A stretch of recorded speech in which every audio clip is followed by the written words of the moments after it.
Is opportunity monopolized? No man is kept poor because opportunity has been taken away from him, because other people have monopolized the wealth and have put a fence around it. You may be shut off from engaging in business in certain lines, but there are other channels open to you. Probably it would be hard for you to get control of any of the great railroad systems. That field is pretty well monopolized. But the electric railway business is still in its infancy and offers plenty of scope for enterprise. And it will be but a few years until traffic and transportation through the air will become a great industry, and in all its branches will give employment to hundreds of thousands and perhaps to millions of people. Why not turn your attention to the development of aerial transportation, instead of competing with J. Hill and others for a chance in the steam railway world? It is quite true that if you are a workman in the employ of the Steel Trust, you have very little chance of becoming the owner of the plant in which you work. But it is also true that if you will commence the act in a certain way, you can soon leave the employ of the Steel Trust. You can buy a farm of from 10 to 40 acres and engage in business as a producer of foodstuffs. There is great opportunity at this time for men who will live upon small tracts of land and cultivate the same intensively. Such men will certainly get rich. You may say that it is impossible for you to get the land, but I am going to prove to you that it is not impossible, and that you can certainly get a farm if you will go to work in a certain way. At different periods, the tide of opportunity sets in different directions, according to the needs of the whole, and the particular stage of social evolution which has been reached.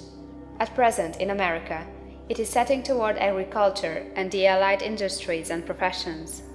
Today, opportunity is open before the factory worker in his line. It is open before the businessman who supplies the farmer more than before the one who supplies the factory worker, and before the professional man who waits upon the farmer more than before the one who serves the working class. There is abundance of opportunity for the man who will go with the tide, instead of trying to swim against it. So the factory workers, either as individuals or as a class, are not deprived of opportunity. The workers are not being kept down by their masters. They are not being ground by the trusts and combinations of capital. As a class, they are where they are because they do not do things in a certain way. If the workers of America chose to do so, they could follow the example of their brothers in Belgium and other countries, and establish great department stores and cooperative industries. They could elect men of their own class to office, and pass laws favoring the development of such cooperative industries, and in a few years they could take peaceable possession of the industrial field.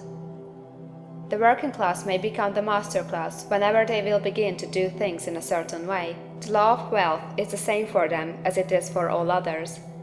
This they must learn, and they will remain where they are as long as they continue to do as they do. The individual worker, however, is not held down by the ignorance or the mental slothfulness of his class. He can follow the tide of opportunity to riches, and this book will tell them how. No one is kept in poverty by a shortness in the supply of riches. There is more than enough for all. A palace as large as the Capitol at Washington might be built for every family on earth from the building material in the United States alone, and under intensive cultivation this country would produce wool, cotton, linen, and silk enough to clothe each person in the world finer than Solomon was arrayed in all his glory, together with food enough to feed them all luxuriously. The visible supply is practically inexhaustible, and the invisible supply really is inexhaustible. Everything you see on earth is made from one original substance, out of which all things proceed. New forms are constantly being made, and older ones are dissolving, but all are shapes assumed by one thing. There is no limit to the supply of formless stuff, or original substance. The universe is made out of it, but it was not all used in making the universe. The spaces in, through, and between the forms of the visible universe are permeated and filled with the original substance, with the formless stuff, with the raw material of all things. 10,000 times as much as has been made might still be made, and even then we should not have exhausted the supply of universal raw material. No man, therefore, is poor because nature is poor, or because there is not enough to go around. Nature is an inexhaustible storehouse of riches. The supply will never run short. Original substance is alive with creative energy and is constantly producing more forms. When the supply of building material is exhausted, more will be produced. When the soil is exhausted, so that foodstuffs and materials for clothing will no longer grow upon it, it will be renewed, or more soil will be made. When all the gold and silver has been dug from the earth, if man is still in such a stage of social development that he needs gold and silver, more will be produced from the formless. The formless stuff responds to the needs of man, it will not let him be without any good thing. This is true of man collectively. The race as a whole is always abundantly rich, and if individuals are poor, it is because they do not follow the certain way of doing things which makes the individual man rich. The formless stuff is intelligent. It is stuff which thinks. It is alive, and is always impelled toward more life. It is the natural and inherent impulse of life to seek to live more.